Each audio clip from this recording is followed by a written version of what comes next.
श्रीमद् भगवत गीता अध्याय 2। श्रीमद् भगवत गीताको अध्याय 2 को सारांश यहाँ प्रस्तुत गरिएको छ। भगवत गीताको दोस्रो अध्यायलाई सांख्य योग पनि भनिन्छ। यो सम्पूर्ण गीताको आधारभूत अध्याय हो। यसमा भगवान श्रीकृष्णले अर्जुनलाई आत्मज्ञान, कर्मयोग तथा जीवनको परम सत्यका बारेमा उपदेश दिनुहुन्छ। हामीले बुझ्नको सजिलो हुनको लागि गीतालाई यसरी छुट्याएको छु। सबैभन्दा पहिला अर्जुनको मोह र कृष्णको उपदेश। महाभारतको युद्ध क्षेत्रमा अर्जुन युद्ध गर्न तयार थिए, तर जब उनले आफ्ना आफन्त, गुरु, मित्रहरूलाई देखे, उनको मन अत्यन्तै कमजोर भयो। उनले युद्ध गर्नु पाप हुने सोच्दै आफ्नो धर्मबाट विचलित हुन लागे। अर्जुनले आफ्नो शस्त्र त्यागेर श्रीकृष्णलाई आफ्नो मार्गदर्शन गर्न अनुरोध गरे। भगवान कृष्णले अर्जुनलाई कायरता त्याग्न र आफ्नो क्षेत्रीय धर्मको पालना गर्न प्रेरित गर्नुभयो। उहाँले अर्जुनलाई आत्माको अमरत्व र कर्तव्य पारायणको महत्त्व सिकाउनु भएको थियो। आत्माको अमरत्व। भगवान श्रीकृष्णले बताउनुहुन्छ कि शरीर नाशवान छ, तर आत्मा अविनाशी छ। आत्मा कहिले जन्मदैन र मर्दैन। अजो नित्यम शाश्वतोयम पुराणो नहन्यते हन्यमाने शरीर।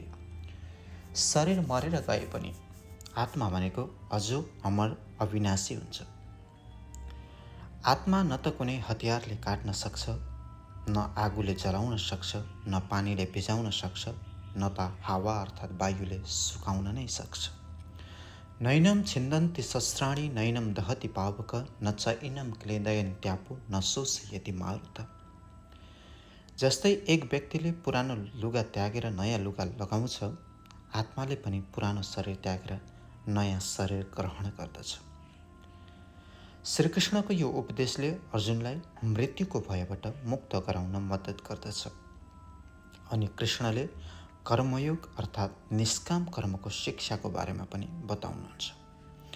श्रीकृष्णले अर्जुनलाई कर्मयोग अर्थात् निष्काम कर्मको मार्ग अपनाउन सिकाउनु भएको थियो। कर्म गर, फलको आश नगर, कर्मण्यवाधिकारस्ते मा फलेषु कदाचन भनेर कृष्णले अर्जुनलाई सम्झाउनु भएको छ। मानिसले आफ्नो कर्म गर्नुपर्छ, तर त्यसको फलको आशा राख्नु हुँदैन। केवल कर्ममै ध्यान दिनु बुद्धिमानी हुन्छ। अनि समानताको महत्त्व पनि दर्शाउनु भएको छ। सफलता वा असफलता, लाभ वा हानि, सुख वा दुःखमा समान दृष्टि राख्नुपर्ने हुन्छ। एक बुद्धिमान पुरुषले कहिल्यै पनि हार जितमा लाग्नुभन्दा कर्म गरेर के फल प्राप्ति हुन्छ त्यसैलाई नै स्वीकार्नु पर्दछ भन्ने कुराहरू यहाँ श्रीकृष्णले अर्जुनलाई बताउन खोज्नु भएको छ। सुख दुःख समेत कृत्वा लाभालाभ जयो अर्थात् सुख र दुःखलाई समभावले गर, अर्थात् एउटै रूपमा स्वीकार गर। लाभ र अलाभलाई पनि एउटै स्वीकार गर। जय भनेको जित्नु वा हार्नुलाई पनि समान रूपमा स्वीकार गर। त्यस्तो गर्दा तिम्रो मनमा शान्ति हुन्छ भनेर अर्जुनलाई बताउनु भएको छ। अर्को बताउनु भएको छ आध्यात्मिक रूपमा स्थिर व्यक्तिको लक्षणहरू अर्थात् स्थितप्रज्ञको लक्षण। भगवान श्रीकृष्णले स्थितप्रज्ञको गुणहरू वर्णन गर्नुहुन्छ। जसले इच्छाहरू त्यागेको छ र आत्मामा स्थिर छ, ऊ स्थितप्रज्ञ हो। अर्थात् जसको कुनै इच्छाहरू छैन, जसले whatever is happening for good भनेर सोच्दछ, त्यो व्यक्ति नै स्थितप्रज्ञ हो भनेर यहाँ बताउनु भएको छ। जसको मन सुख दुःखमा समान रहन्छ, ऊ स्थितप्रज्ञ हो। जसले क्रोध, लोभ, मोह आदिलाई जितेको छ, ऊ मुक्ति हुन सक्छ, अर्थात् उसले फ्रिडम पाउँछ, ऊ फ्री फ्रम लाइफ। उसलाई कुनै पनि चिन्ता हुँदैन, जो छ स्वीकार गर्दछ, ऊ खुसी हुन सक्छ भनेर पनि यहाँ बताउनु भएको छ। स्थितप्रज्ञ व्यक्ति सांसारिक चिजहरूको लोभ गर्दैन, बरु आत्मज्ञानमा रमाउँछ। उसले आफ्नो भित्र, आफ्नो आत्मामा नै संसार खोजेको छ। उसले बाहिरी वस्तुहरूमा कुनैमा पनि उसको लिनु वा दिनु केही छैन।